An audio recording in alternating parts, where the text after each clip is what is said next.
Hey, folks, Dukect Lounge is here live. Once again, thank you so much for listening to me here on the Dukect Lounge. The phone number, as always, is 724-444-7444. Once again, the number is 724-444-7444. ah.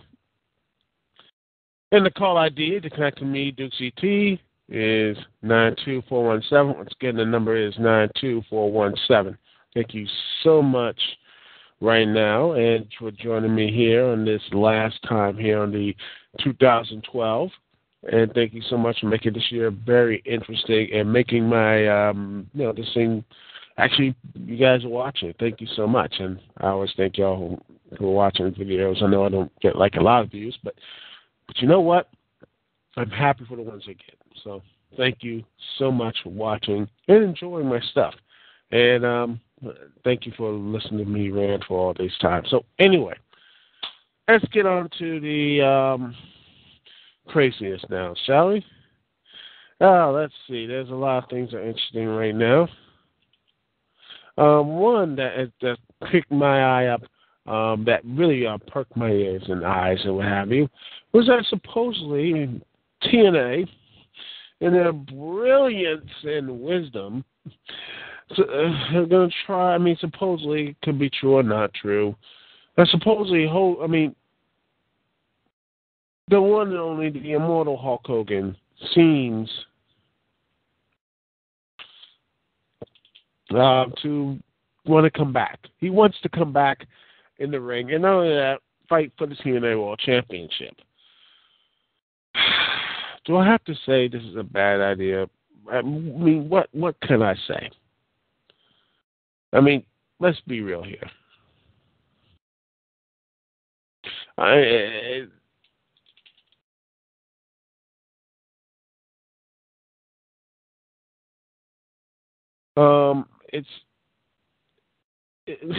People, come on now. It's 2012.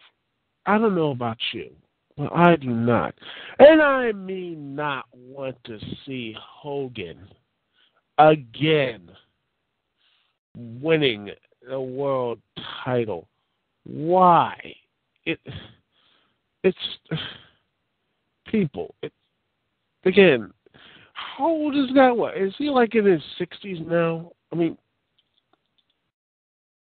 He's 59. He's around 60 years old. And you know what? I'm not a person who, just says you can have your age. Your age is you should stop because of your age, or what have you.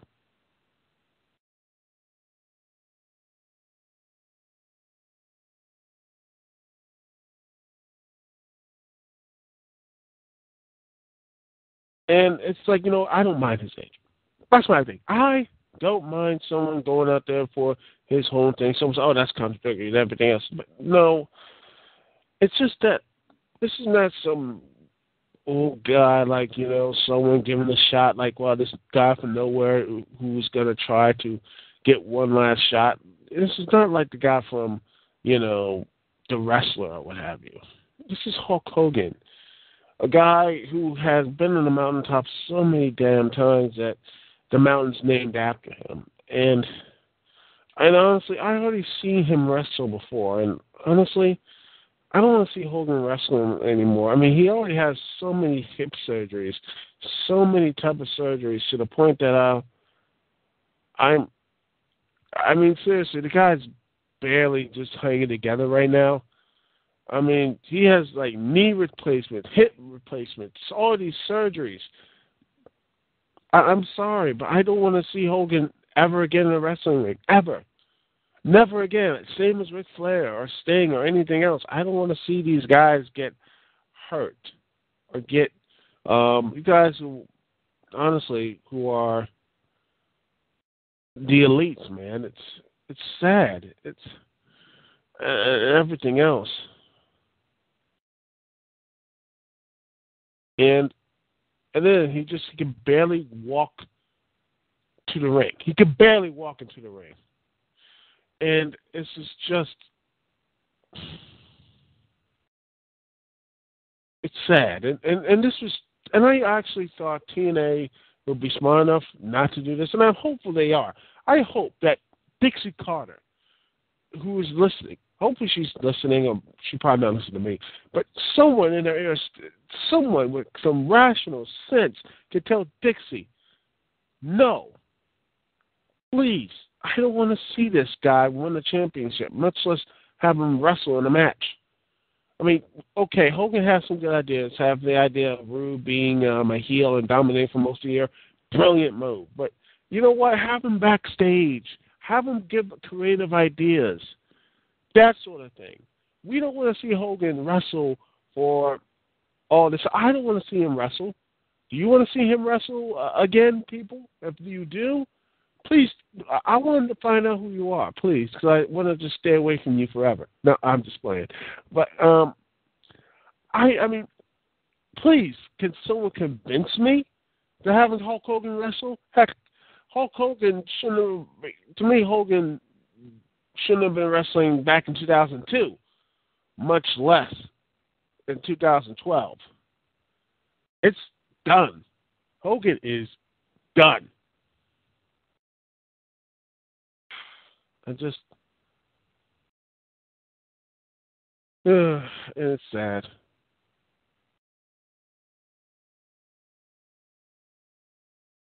And, you know, we have so many guys who are talented, so many people that could be vice in that TNA championship. Matt Morgan, Christopher Daniels, guy who's overdue for a TNA World Heavyweight title run. James Storm. Hell, I would take a drugged-out Jeff Hardy. Yes, I would take him over Hulk Hogan. And, of course, you have Austin Aries. Hopefully one day Kenny King might get that championship belt. You know, but anyone else besides Hulk Hogan. Because Hogan's story is done. And I don't want to see him in a match, in a ring ever again. I can barely tolerate Sting. I can barely tolerate Jeff Jarrett when he's going to come back and throw the lows. I can't wait to see that.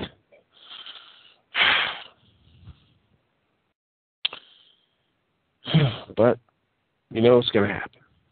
Anyway, I'll take a small little break here. We'll be right back here on the Dukect Lounge. Phone number is 724-444-7444. Connect to me at Dukect.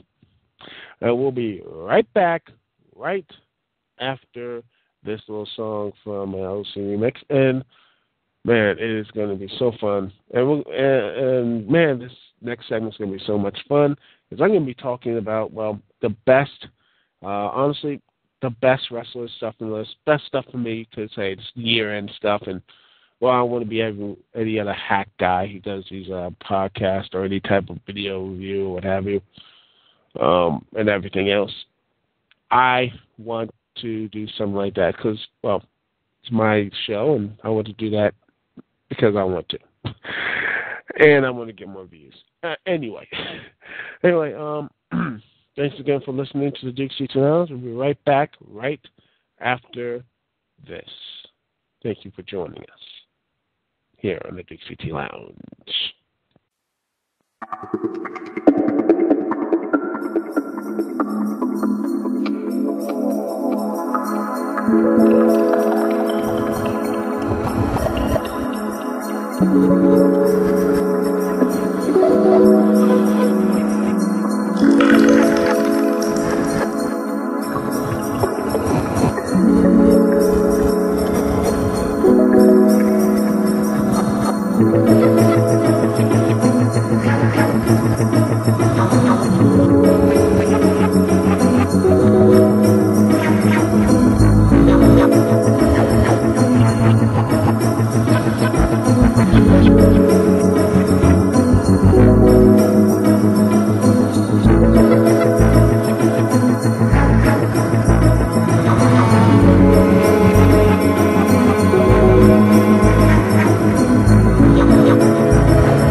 ladies and gentlemen, here on the Duke CT Lounge. Phone number, once again, is 724-444-7444. Phone number, once again, is 724-444-7444. Call ID to connect to me, Duke CT, is 92417. Once again, number is 92417. I have to say, though, this has been one heck of a year. I mean, this is one year that you can look back and say, wow, what an interesting look this year. I mean, this is something very interesting. I mean, who would have thought these things would happen? So you have returns, you have people come in, great matches, interesting angles, and what have you, before they get dropped, what have you. But you know what? This year, 2012, we had some really good and interesting stuff. To me, one of the shocking, I'm going to have a list again. Make a list of interesting moments of this year. You know the interesting moments? One of the most interesting moments was Daniel Bryan's just up and down turn. Like his up and down, just being being world champion and then losing 18 seconds, which was a complete farce, and everyone knows that. But he managed to turn it around, and somehow he didn't get that damaged by it. In fact, that increased his reputation. We all know the night of yes, yes, yes, everyone chanting yes after WrestleMania. And then just having the yes chants and what have you, Daniel Bryan becoming more bigger, what have you, and Sheamus, who a person who, honestly, let's all be real here, a person who should have actually gotten back, oh my gosh, a huge face turn, big Sheamus defeated Daniel Bryan in 18 seconds. That's how great he is. He is awesome. Oh yeah, we got to cheer him, but it backfired him so badly. They had to just shift him away from Daniel Bryan. Am I wrong, people? I mean, Daniel Bryan was, he was just basically chanted more to the World WWE Championship. And then you had Sheamus, who was basically going in a feud with the never-ending feud with Del Rio. I mean, that just, to me, was just amazing. Daniel Bryan and CM Punk didn't get the main event treatment they deserved. They should have deserved. But honestly, it was a very good little, thing. I mean, Daniel Bryan is still more recognized. I mean, he still gets a lot more of a pop, what have you. Hell, he gets bigger pop than most of these over superstars today. I mean, him being the tag champions. Hopefully, in 2013, I see him. Some people say he's going to win the Royal Rumble. I don't see that. I think maybe he will win the Royal Rumble, maybe in 2014. I think that will be a more feature to clear everything up. Some people would say he was going to win the Royal Rumble and face The Rock at WrestleMania, which would be more interesting. Dude's a lot more over than CM Punk, and some people would say that. And, hey, you know what? I would actually like that. I would like that. Have Daniel Bryan versus The Rock at WrestleMania. I'm sold. I'll buy my ticket now, but of course, it will probably be John Cena versus The Rock version 2.0 this time for the lulz, I guess, or what have you, all for the championships. I don't care. It's just the last match was terrible, and we all know the other match would be terrible. But because The Rock hasn't been where he can train all he wants, but he hasn't been on the road. He doesn't have much the chemistry of these wrestling, what have you, and it just screams of desperation of WWE, again, trying to push an old face instead of a new one. God forbid I'm having a star quality moment. And speaking of which, you know what? Ryback is someone I actually do like in small doses or what have you. Hopefully in 2013 will come out better for him. Would actually show a little bit of that vulnerability he had when he was Skip Sheffield, because he was more interesting.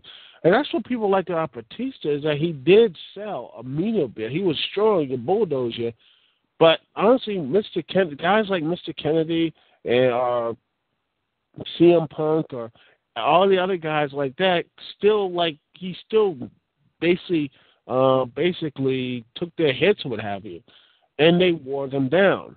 To me, that is what's what Ryback's thing, because anyone can be Goldberg, but to me, I have to say Batista was better than Goldberg in a lot of ways because he sold and actually people believe, oh my gosh, he can actually defeat, he can actually lose, that sort of thing. With Goldberg, you just got tired after a year or so. You just get tired of it. You just basically like, okay, he can no sell, but what else can he do? Yeah, but that's my little rant here and there. Okay, but anyway, let's get back to what have you? Let's get back to Ryback, 2013. Well, I think actually Ryback is going to be. I have is really good for 2013. I see him beating the Big Show at WrestleMania, which could happen for the world title, which would be impressive. It would have saved him. And actually give him a big pay-per-view win would be nice because he's going on, what, 0-for-3? Yeah, great stuff. Okay, but anyway, let's get back to 2012. One more interesting moments and such. You know what actually was more interesting stuff like that wasn't WWE, that was more interesting in WWE. The most interesting to me, honestly, one of the most interesting things in TNA was the whole reign of Bobby Roode, and then you had this whole Austin Aries becoming the guy to dethrone him. Wow, that was amazing. I mean, to me, Austin Aries and just really Austin Aries and Bobby Roode, those guys had great chemistry, and I'm hopeful that those two will eventually have fighting because these guys have great chemistry, and it looks like they're going to have one in a triple threat match at Genesis for the TNA World title. Well, it'll be nice, really nice. Aries win the title because it would be nice to have him with the belt again. Because I think Jeff Hardy, as good as he is, as good as he was, what have you, I really think, to me, Austin Aries is the future. He is that guy to me. I think Aries, with guys like Kenny King, James Storm, Christopher Daniels, what have you, I think you have a really good, and Matt Morgan, a good nucleus of younger to older type talent to bridge the gaps to, for the next guy stepping up. Because hopefully, and also I want to get some love to Christian York because that guy actually can do some good stuff too. So hopefully Christian York can get some good play. Maybe have him win the X Division Championship next year. Hopefully we might see Jesse Sorson. I think he might come back. I don't know what Jesse Sorson, the update on Jesse Sorson is. I think he was supposed to come back for Bound for Glory, but I think his doctors are saying, this guy he's going to need a year or more to come back. And Jesse Sorson, I hope he comes back. I hope he becomes more stronger and have you. And I think he will probably come back next year. Probably at the next Destination X. Probably beat down, Tim Ion.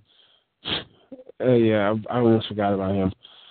Well, but I think that's probably going to happen. But that's my personal thing. And honestly, the most interesting, but you know what? That's the most interesting in TNA, the whole the reign of Robert Roode and the rise of Austin Aries and Jeff Hardy winning the Bound for Glory Series tournament, which actually is good. Hopefully he can experience that. And by the way, the Bound for Glory Series tournament, best tournament series in wrestling right now. It really blows anything the WWE has out of the water. It feels like every match feels important.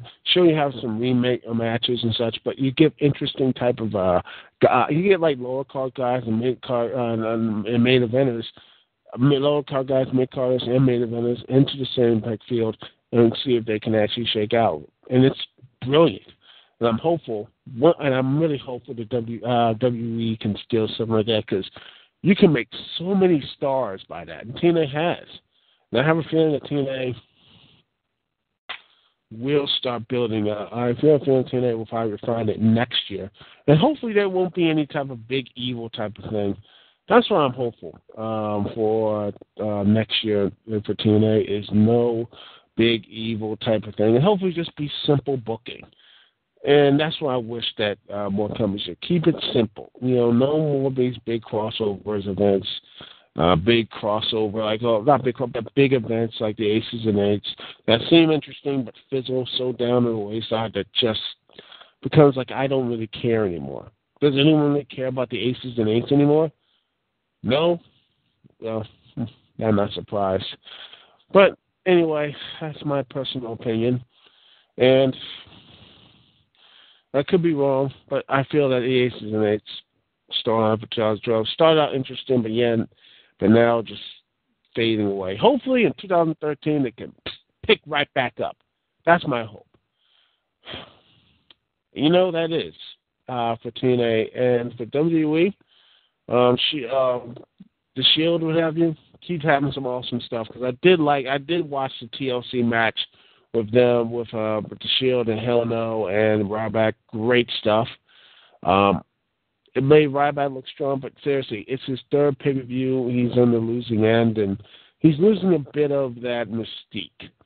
That's what's going to happen. And I just keep seeing screw finishes to a point of saying, yeah, we get it.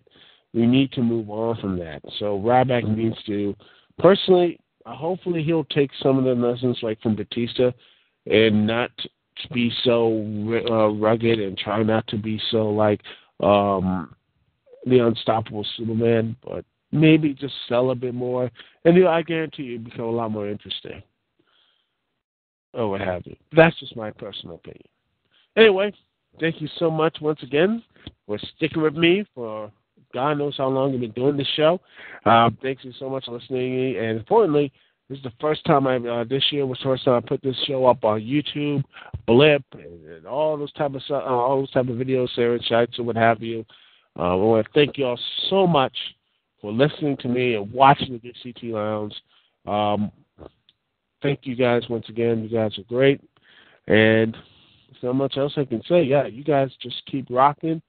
And comments, subscribe, comments, video responses, what have you. I love them all. Thank you very much. And yeah, that's all I have to say for this year, for 2013. Anyway, it's Dukect here. Peace and love. Have a very happy and safe New Year. And I will see you back in 2013 a little later because on January 4th, I will not do a live show there because I will be at MagFest 11. Yeah, MagFest 11, people. MagFest 11 with all the people, the guys like, say, the Game Grumps. Let's see, what else? I think the Angry Video Game Nerds. James Wolfe is going to be there. Matthew of Botchamania, he's going to be there. Movie Bob, the Game Overthinker. Let's see, who else? Who else is going to be at MagFest? Let's see. The guys from some guys from that guy with the glasses.com. I know some of them are going to be there. It's going to be really fun to meet them. Muse is going to be there. Muse, the guys from Raw Reactions and all his music reviews. It's going to be really fun. And honestly, it's going to be a great and memorable time at the Gaylord Hotel. It's by the way, a link in the description of the MagFest website, and also if you see on the screen, you will see where MagFest where I'm going to be. It will be at the Gaylord National Hotel and Convention Center, 201 Waterfront Street, National Harbor, Maryland. It's going to be there. I will be there, and it will be square. That's how the whole thing goes. But anyway, I can't wait to meet all the guys there. People I met in my live podcast RVTV, the guys who do Raw and Sin. Hopefully, I'm gonna be rooming with Tony, and actually another guy I do the another live type podcasting with. Raw and Sin. LC is gonna be there as well, so it's gonna be great. It's gonna be really fun. Hopefully, if you listen to this podcast, hopefully you're gonna be there too. If not, don't worry. I will take all panels because I have a brand new video camera. What have you? I'll be taking nice videos and pictures and all the type of stuff of panels, people I'm going to meet, and all the craziness too. So anyway, that's all I have to say here. Just Dukect here once again. Peace and love. I'll see y'all when I see y'all later.